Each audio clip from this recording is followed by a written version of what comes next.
জয় হিন্দ। তোমরা দেখছো তোমাদের প্রিয় চ্যানেল, আমি তোমাদের সঙ্গে রয়েছি বিপ্লব বিশ্বাস।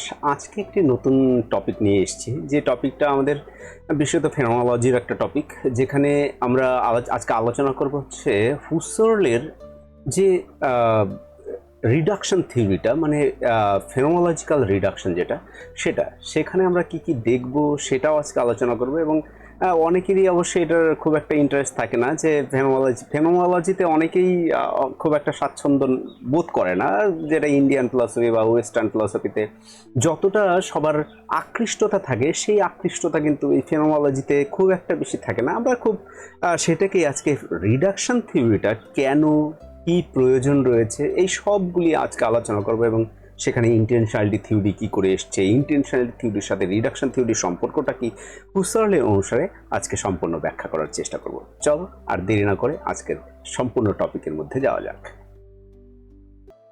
তো আশা করি তোমরা দেখতেই পাচ্ছ, এখানে সবার প্রথমে যে বিষয়টা আমাদের রয়েছে, সেখানে একটা এরকম থাম্বনেল তোমরা দেখতেই পাচ্ছ। থাম্বনেল নিয়ে আমাদের আশা করি কোনো ধরনের সমস্যা হওয়ার কথা নয়। এখানে দেখো, ফেনোমোলজিক্যাল রিডাকশনের কথা আমরা উল্লেখ করে দিয়েছি, কিভাবে ইপোকে থেকে idiotic reduction, transcendental reduction, pure consciousness আমরা যাব, সেই সব বিষয় আমরা আজকে দেখব। আমি এই পেপারটার যে নামটা রেখেছি, সেই পেপারটার নাম হচ্ছে হুসার্ল রিডাকশনস থিওরি। কোথা থেকে নেওয়া হয়েছে? ফেনোমোলজিক্যাল আমাদের একটা বিষয় রয়েছে সেখানে। এবং যারা ফিফথ সেমিস্টারে রয়েছে, বিশেষত এইবার যারা সেমিস্টারগুলিতে পড়বে, সেখানেও কিন্তু তোমাদের এই রকম একটা পেপার কিন্তু উপস্থিত থাকবে। সেখানে কিন্তু তোমাদের হুসার্লের ফিলসফি কিন্তু পড়তে গেলে এই বিষয়টাকেও তোমাদের পড়তে হবে। তো চলো দেখি। তো আমরা যেসব বিষয়গুলিকে এখানে শিখবো, সেটা হচ্ছে রিডাকশন, এটার মানে কি, প্রয়োজন কি, থিওরি অফ রিডাকশনস, ইন্টেনশনালিটি, ক্রিটিসিজম, এই সব বিষয়গুলিকে আজকে আমরা এক এক করে আলোচনা করতে থাকব। তো আমি সবার প্রথমে এই জন্য একটা ফ্লো চার্ট বানিয়ে দিয়েছি, যে ফ্লো চার্টের মধ্যে আমরা যে বিষয়গুলি দেখব, একটা মনে করো ন্যাচারাল অ্যাটিটিউড, ইপোকে কি, idiotic reduction, transcendental, pure consciousness, এইভাবে ফেনোমোলজিতে হুসার্লের থিওরি কিন্তু এইভাবে ব্যাখ্যা করা হয়েছে, এবং আমরা ব্যাখ্যা করতে থাকবো ধীরে ধীরে। তোমরা দেখতে থাকো, আশা করি ভালো লাগবে। আমি যতদূর পারি, আমি অতদূর তোমাদের আজকে চেষ্টা করব, খুব অল্প বিষয়ে আলোচনা করে শেষ করার চেষ্টা করব। তো সবার প্রথমে দেখো, এই যে মিনিং বা ইপোকে কোথা থেকে এসছে বা কিভাবে আমরা এই বিষয়কে আলোচনা করতে পারি, সেই বিষয়ে আজকে তোমাদের সঙ্গে কথা শুরু করি। তা হুসার্লের রিডাকশন মানে ফেনোমোলজিক্যাল রিডাকশন। অ্যাকচুয়ালি হুসার্ল জার্মান দার্শনিক, তিনি ছিলেন। আধুনিক ফেনোমোলজি তিনি প্রতিষ্ঠা করেছেন। তার মূল উদ্দেশ্য ছিল দর্শনকে এমন একটি কঠোর বিজ্ঞান বা রিগুরিয়াস সায়েন্সে প্রতিষ্ঠা করা, যা পূর্বধারণা, কুসংস্কার ও অনুমান থেকে সম্পূর্ণ মুক্ত। এই উদ্দেশ্যেই তিনি কি করেছিলেন? এই উদ্দেশ্যেই তিনি বিশেষ পদ্ধতি প্রবর্তন করেন। তাকে কি বলা হয়? তাকেই কিন্তু আমরা ফেনোমোলজিক্যাল রিডাকশন বা রিডাকশন থিওরি হিসেবে জানি। এবার আমরা আসি সবার প্রথমে, রিডাকশন শব্দের অর্থ কি। রিডাকশন বলতেই আমরা কিন্তু বুঝে যাই কিছু বাদ দেওয়া, এরকম একটা কিন্তু আমাদের অনুমান আমরা ধরেই নিই মাথায়। সেখানে রিডাকশন শব্দের অর্থ এখানে যেভাবে ব্যবহার করা হয়েছে, সেখানে কিন্তু হ্রাস করা নয়, কমিয়ে দেওয়া নয়, বরং অপ্রয়োজনীয় যে বিশ্বাস বা অনুমান ও পূর্ব ধারণাকে সাময়িকভাবে বন্ধনীতে, মানে ব্র্যাকেটিংয়ে রাখা, যাতে বস্তুকে যেমনভাবে চেতনায় উপস্থিত হয় ঠিক সেইভাবেই জানা। অর্থাৎ আমরা যদি বলি, reduction does not reject the world, হুসার্লের কথায়, reduction does not reject the world, it suspend our ordinary assumptions about the world. তাই না?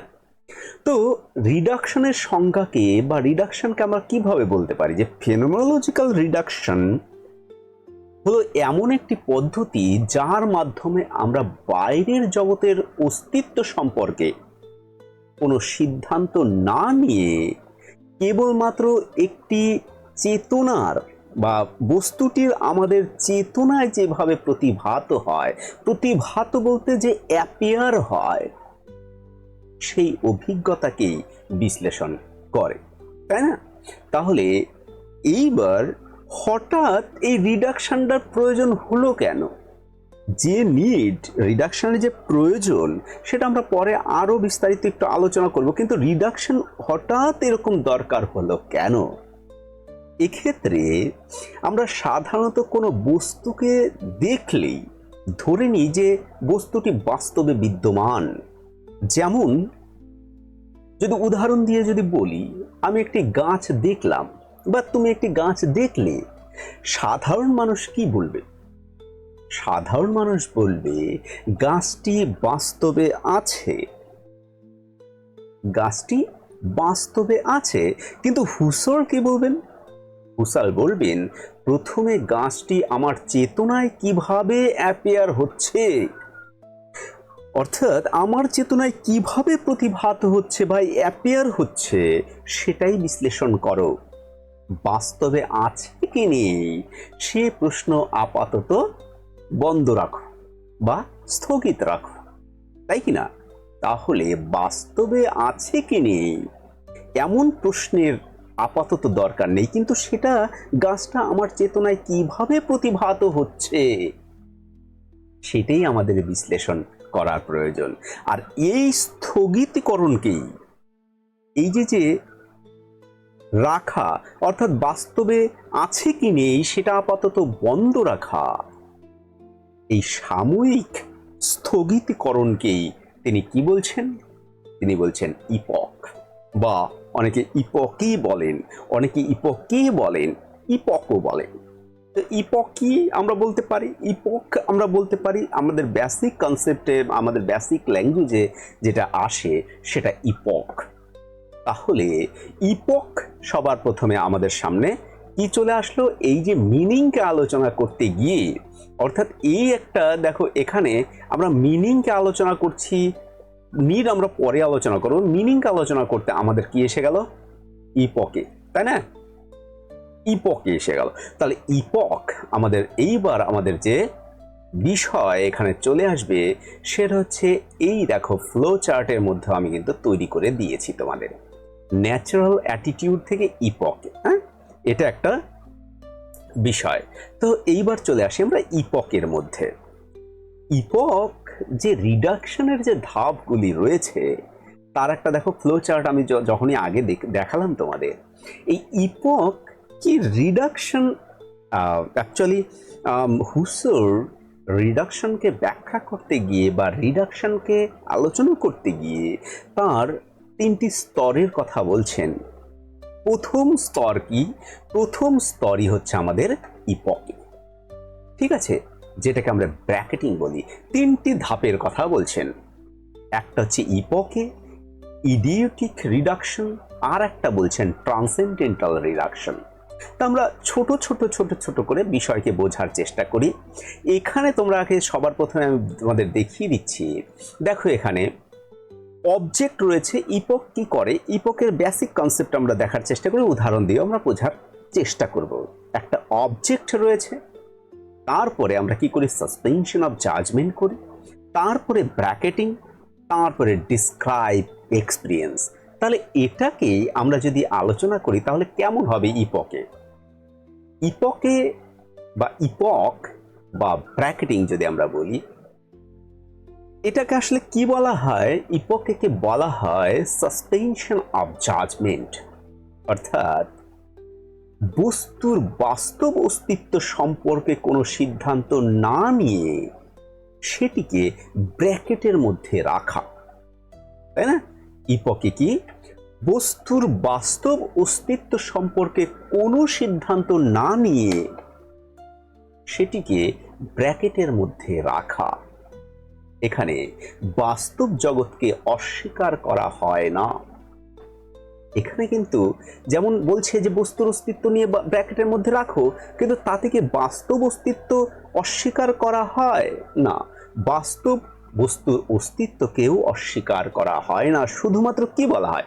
শুধুমাত্র এইটাই বলা হয়, বর্তমানে আমি বাস্তবতার প্রশ্নটি বিবেচনা করছি না। কারণ ব্র্যাকেটিংয়ে আমরা প্রথমেই যখন রিডাকশন আলোচনা করলাম, সেখানে কি আমার চেতনায় কিভাবে উপস্থিত হচ্ছে, বস্তুর অস্তিত্ব আছে কি নেই, সেটা আমি এখন স্থগিত রাখছি। তাহলে বর্তমানে আমি বাস্তবতার প্রশ্নটিকে বিবেচনা করছি না। উদাহরণ হিসেবে যদি আমরা বলি, উদাহরণ হিসেবে কেমন বলা যেতে পারে? ধরো তুমি একটি গোলাপ ফুলকে দেখছো, তুমি একটি গোলাপ ফুলকে দেখছো, তুমি বলছো না এটা যে এটি সত্যি আছে, আবার এটাও বলছো না তুমি কেবল তুমি এটাও বলছো না যে এটি নেই। তাহলে সত্যি এটা আছে আর এটি নেই এগুলি বলছো না, তুমি কি বলছো? তুমি বলছো ফুলটি আমার চেতনায় কিভাবে উপস্থিত আছে, তাই না? তাহলে ফুলটি আমার চেতনায় কিভাবে উপস্থিত আছে, এটাকে আমরা ইপকে বলার চেষ্টা করছি।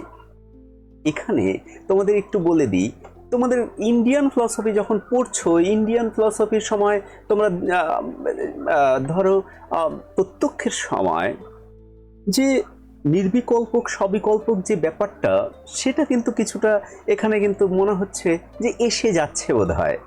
কিন্তু ইন্ডিয়ান ফিলসফির যে লজিক, এখানে ফেনোলজির যে লজিকটা, এটা কিন্তু একটু ভ্যারিয়েশন রয়েছে এখানে, কিন্তু দুটোকে মিলিয়ে দিলে হবে না।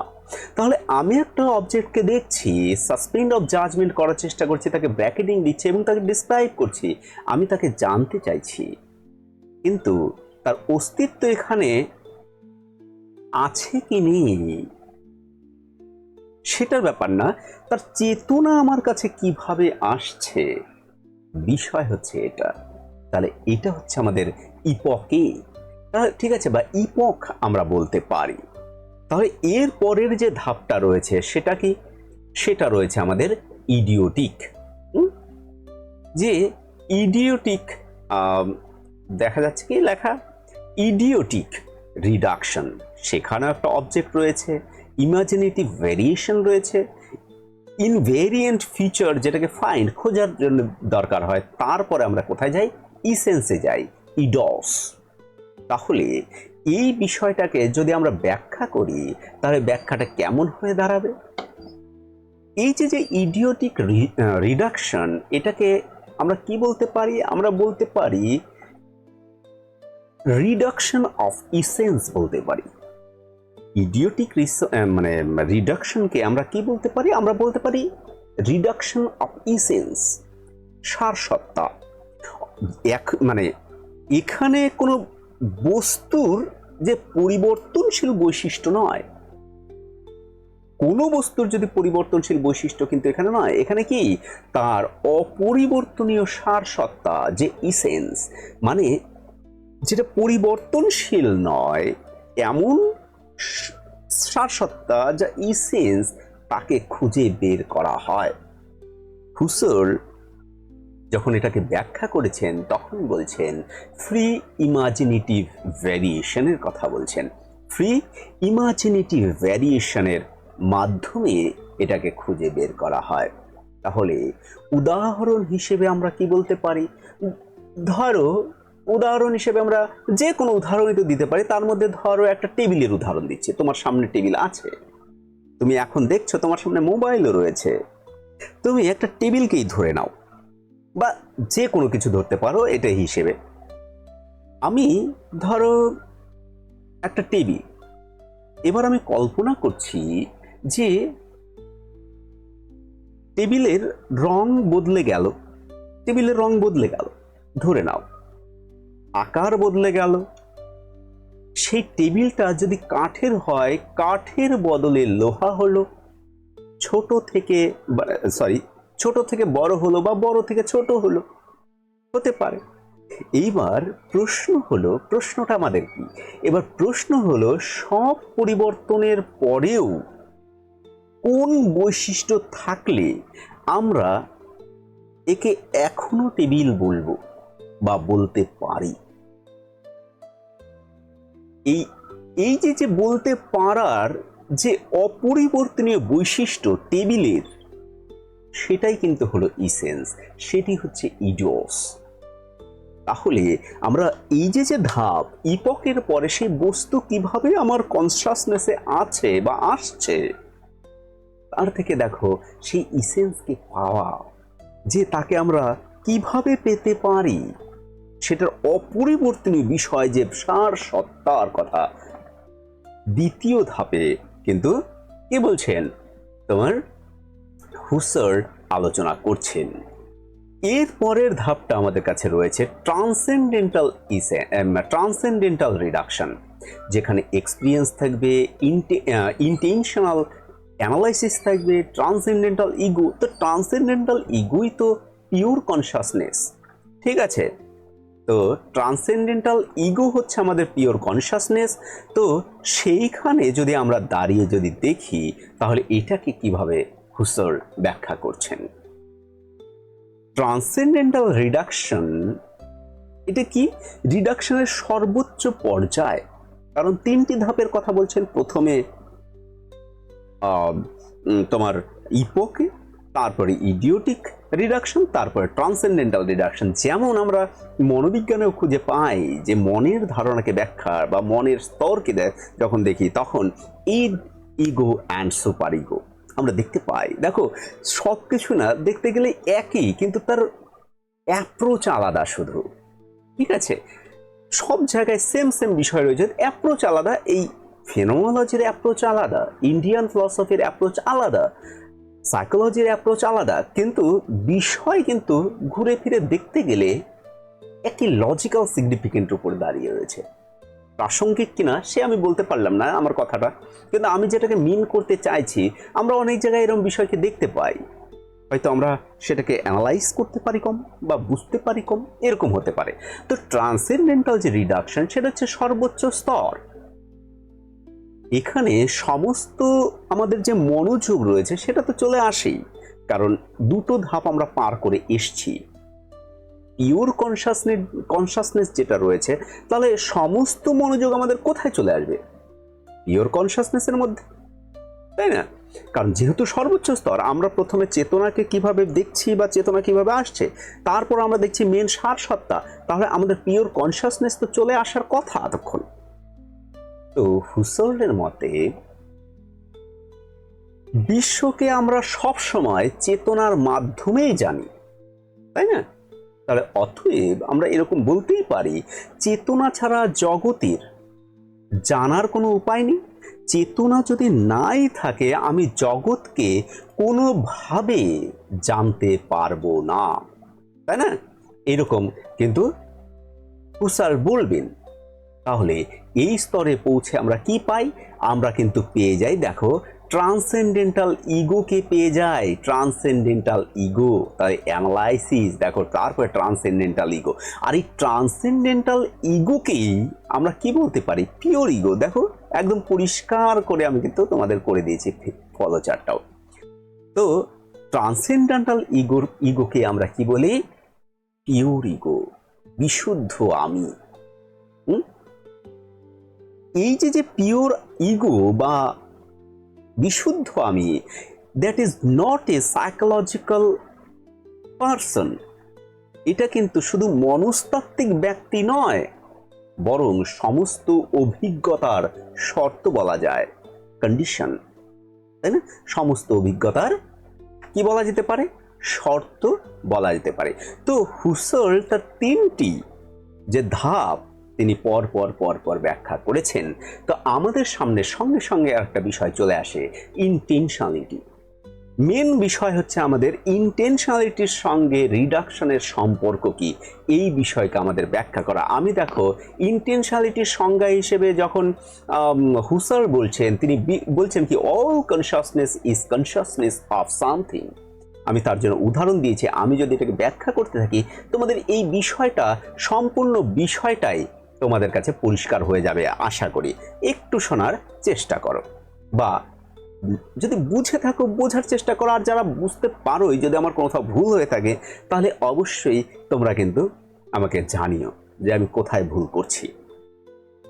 তো এই যে ট্রান্সেন্ড মানে ইন্টেনশনালিটির সঙ্গে রিডাকশনের সম্পর্ককে করতে গিয়ে হুসার্ল কিন্তু প্রথমেই ইন্টেনশনালিটি, আমরা রিডাকশনকে আলোচনা করলাম, তো ইন্টেনশনালিটিকে যদি আমরা নাই জানি তাহলে আমরা কিভাবে তার সম্পর্ক তৈরি করতে পারি। তো ফিফথ সেমিস্টারে তোমাদের তো আছে, আর যারা নেট সেট দেবে, পিএইচডি করে মানে পিএইচডিও করছে যারা এইসব বিষয়, তাদেরও প্রয়োজন হচ্ছে। আমি তাদেরকে বলবো যারা বিশদ ওয়াইড সেন্সে রয়েছে তাদেরকে বলবো যদি আমার কোথাও কোনো অসঙ্গতি থাকে যেন তারা আমাকে একটু পথ দেখায়, ঠিক আছে? কারণ ভালোর শেষ নেই, আমি ভালো নই কিন্তু আমি মন্দের ভালো বলা যেতে পারে। তো হুসার্ল বলছেন যে প্রথমে আমি যে সংজ্ঞাটা তোমাদের দেখো আন্ডারলাইন করেই দিলাম, all consciousness is consciousness of something, অর্থাৎ প্রত্যেক চেতনাই কোনো না কোনো বস্তুর প্রতি কিন্তু নির্দেশিত। তার রিডাকশনের মাধ্যমে আমরা এই চেতনা এবং বস্তুর সম্পর্ক বিশ্লেষণ করি। তো এই যে আমি দুটো লাইন বললাম, তো হুসার্লের হিসেবে ইন্টেনশনালিটির সংজ্ঞা তো আমরা বুঝে গেছি।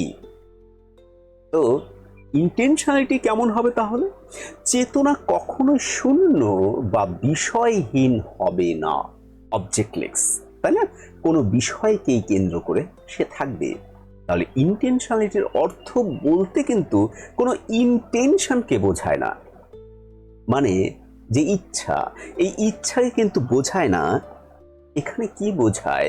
চেতনার কোনো কিছুর প্রতি নির্দেশিত বা অভিমুখী অ্যাবাউটনেস বা ডিরেক্টনেস হওয়ার যে বৈশিষ্ট্য, এটা ইন্টেনশনালিটি বলতে বোঝায়। আমরা এই বিষয়কে ছোট্ট একটা উদাহরণের মাধ্যমে বুঝতে পারি। আমি তো তোমাদের সামনে একটা উদাহরণ দিয়েছি, তোমরা সে তার সঙ্গে দেখো, এক পাশে আমি ফলো চার্ট বানিয়েছি, আর এক পাশে উদাহরণ দিয়ে রেখেছি। তোমরা বুঝতে পারছো? দেখো এই পাশটা মেন বিষয়, এই পাশটা হচ্ছে তার উদাহরণ।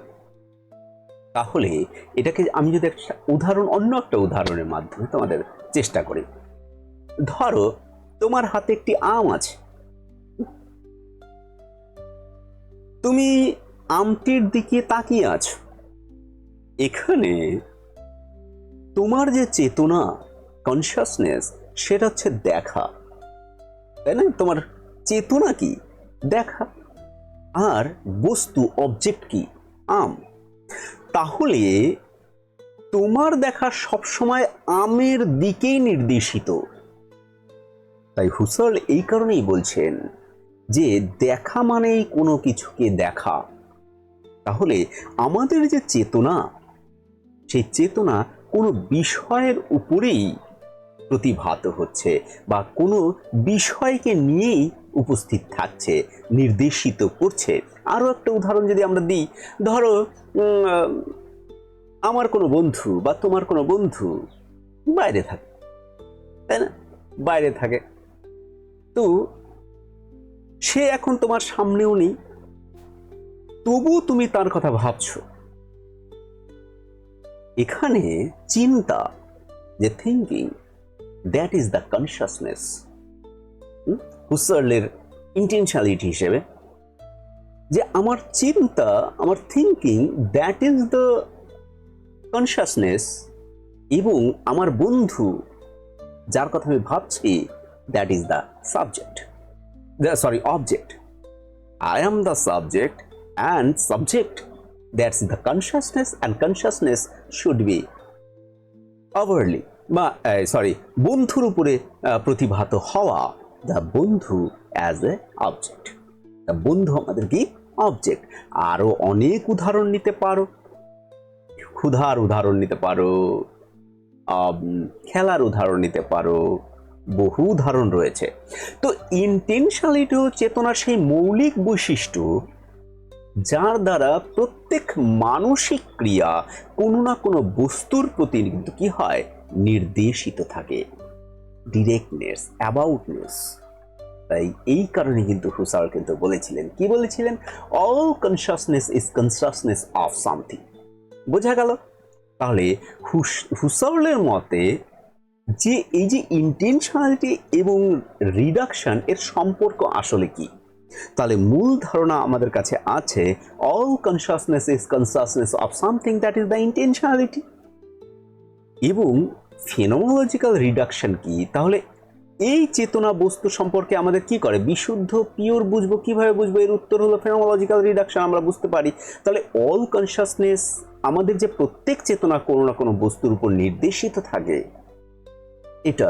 তাহলে এর প্রশ্ন এখন কেমন আসে যে এই চেতনা বা বস্তুর সম্পর্ক আমরা কিভাবে বুঝবো? এক নাম্বার উত্তর হচ্ছে ফেনোমেনোলজিক্যাল রিডাকশন। তাহলে এটা কিভাবে হবে? তাহলে উদাহরণ, এটা ধাপে ধাপে, দুটো ধাপে আমি বুঝিয়ে দিচ্ছি। প্রথমে ইন্টেনশনালিটি, পরেরটা রিডাকশন।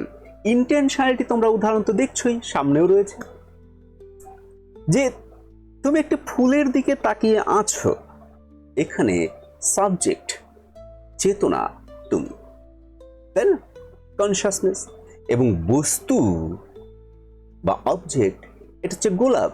তাহলে তোমার দেখা ফুলটির প্রতি নির্দেশিত, তোমার যে দেখাটা বা আমি যে দেখছি সেটা আমার কার দিকে নির্দেশিত?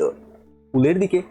যেমন তুমি মোবাইলটাকে দেখছো, আমি তার মধ্যে রয়েছি, তাই না? এই যে তোমার দেখা, এটা ঠিক আছে, এটাকে আমরা কি বলছি? ইন্টেনশনালিটি বলছি। এবং যদি দ্বিতীয় ধাপে আমরা বলি, হুসার্ল কিভাবে বলবেন যে ফুলটি সত্যি আছে কি নেই, বা তুমি আমাকে সামনে দেখছো কি না, সেটি এখন আলোচনা করার দরকার নেই। ইপোকে করি, ব্র্যাকেটিং করি, সাসপেনশন অফ জাজমেন্ট করি। তাহলে এটা কিভাবে বলা যেতে পারে যে বাস্তব অস্তিত্ব সম্পর্কে সিদ্ধান্ত সাময়িকভাবে স্থগিত রাখা বা স্থগিত থাক, ব্র্যাকেটিং, ইপোকে। এখন বিশ্লেষণ করা যায় এভাবে যে ফুলটি তোমার কাছে কিভাবে প্রতিভাত হচ্ছে। তো তার রং, গন্ধ, সৌন্দর্য কিভাবে চেতনায় ধরা দিচ্ছে, এই বিশ্লেষণে কিন্তু রিডাকশন। তো এই দুটির এবার যদি সম্পর্ক দেখি, হুসার্ল কি বলছেন? ইন্টেনশনালিটি হলো চেতনার মৌলিক বৈশিষ্ট্য, যার দ্বারা প্রত্যেক চেতনা কোনো না কোনো বস্তুর প্রতি নির্দেশিত থাকে। কিন্তু এই চেতনা বস্তুর সম্পর্ককে পূর্ব ধারণা মুক্ত বিশ্লেষণ করার জন্য তিনি কি করেন? তিনি ফেনোমেনোলজিক্যাল রিডাকশনের প্রবর্তন করেন। রিডাকশনের মাধ্যমে বস্তুর বাস্তব অস্তিত্ব সম্পর্কে সিদ্ধান্ত সাময়িকভাবে স্থগিত রেখে বস্তুটি চেতনায় যেভাবে প্রতিভাত হয় সেই অভিজ্ঞতাকে বিশ্লেষণ করা হয়। এই বিশ্লেষণের মাধ্যমে বস্তুর যে সার সত্তাটা রয়েছে এবং চেতনার প্রকৃত গঠন কি হয়, বেরিয়ে আসে, বা এটাকে যদি ভালো বাংলায় আরো বলা হয়, উন্মোচিত হয়ে যায়, তাই না? তাহলে এই বিষয়কে আমরা খুব সহজে মনে রাখবো কি করে? যে ইন্টেনশনালিটি কি? ইন্টেনশনালিটি চেতনায় বা চেতনা কিসের দিকে নির্দেশিত, কিসের দিকে। আর রিডাকশন কি? সেই নির্দেশিত অভিজ্ঞতাকে কিভাবে বিশ্লেষণ করা হবে চেতনাকে।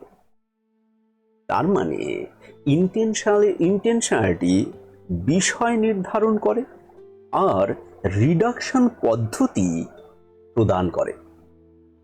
কি? ইন্টেনশনালিটি বিষয় নির্ধারণ করে আর রিডাকশন পদ্ধতি প্রদান করে। বোঝা গেল?